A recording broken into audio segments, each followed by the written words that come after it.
Mr. Vice Chairman, first of all, I must place on record my grateful thanks to the University Grants Commission for the work that they have done for the advancement of higher education. They have done good work and in full cooperation with the Education Ministry. This, I think, must encourage state governments to establish university grants commissions or committees in their respective states. What the country needs most is the coordinated efforts of the autonomous university grants commissions working in harmony with the state governments and university authorities. Coordinated efforts are needed to bring about certain uniformity in the standards of university education. Without that, our educational advancement is bound to suffer from various tensions and difficulties. I do agree with my friend that the annual report under discussion is rather a dull report. At least it is not as bright as the two previous reports were. In the previous two reports, the University Grants Commission invited the attention of the nation to certain academic problems, to certain educational needs.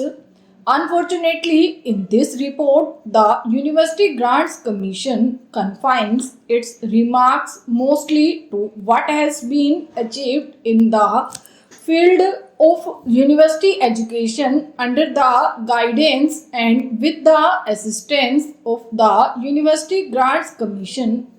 However, sir, it is not possible for me to agree with Mr. Santhanam that the University Grants Commission should not extend help to universities for the preservation of manuscripts. Manuscripts are of great importance so far as university libraries are concerned. It is the duty of universities to preserve those manuscripts, and it is the duty of the University Grants Commission to extend to universities the necessary financial assistance for maintaining and preserving the manuscripts in good order.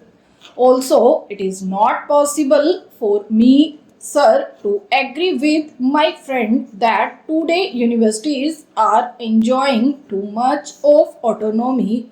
I agree with the University Grants Commission, which 2 years ago remarked that freedom is vital for education and democracy, and I personally feel, sir, that on one plea or the other, university autonomy and academic freedom are being restricted rather than being extended as they must be. I do not think, sir, that a social purpose or a social value can be imparted in the teaching by a teacher through the imposition of restrictions on his freedom of thinking. I feel that teachers need academic freedom for discharging their duties in an efficient way. If we take into consideration the affiliated colleges, we will notice that the teachers are subjected to such humiliating conditions that it is not possible for them to discharge their duties to their students, to impart to their students any sense of responsibility or any moral values in their lives. I therefore, sir, feel that it is necessary to be more careful about the preservation of academic freedom to teachers. Sir, we are grateful to the Education Ministry and to the University Grants Commission for upgrading the salaries of teachers in the central universities. Yet a great disparity prevails in the salaries of teachers of central universities and state universities and affiliated colleges, and this disparity is causing a lot of heartburning and a lot of difficulties. As one connected with education, I may say that there is not such a marked difference in the quality of teachers serving in the central universities and in the state universities and in affiliated colleges as to justify the great disparity in the salaries of teachers of these institutions. I feel, sir, that we must keep in our mind the remarks of the University Grants Commission made in their earlier annual report with regard to teachers' salaries. We are not only to provide adequate salaries to teachers of affiliated colleges but also to teachers of secondary schools. We must remember, sir, that a great majority of students study in affiliated colleges and the quality of education is largely determined by the quality of work that is done in affiliated colleges. For improvement in the quality of teaching, improvement in living conditions is also very necessary.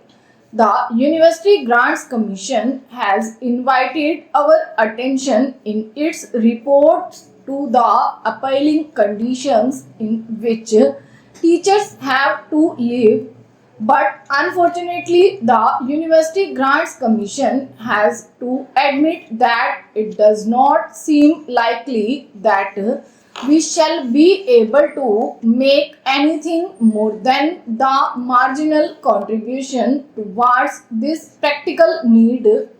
I feel that the University Grants Commission should pay more attention to the solution of this problem than has so far been paid by it and the Education Ministry, and that the government should not grudge funds to the University Grants Commission for making adequate arrangements for improving living conditions of teachers who are expected to train the citizens of the country.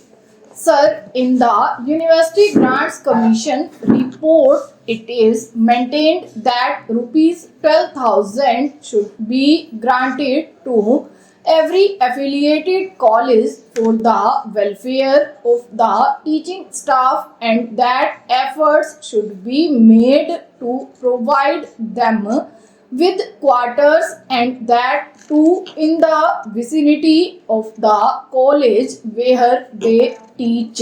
Stop.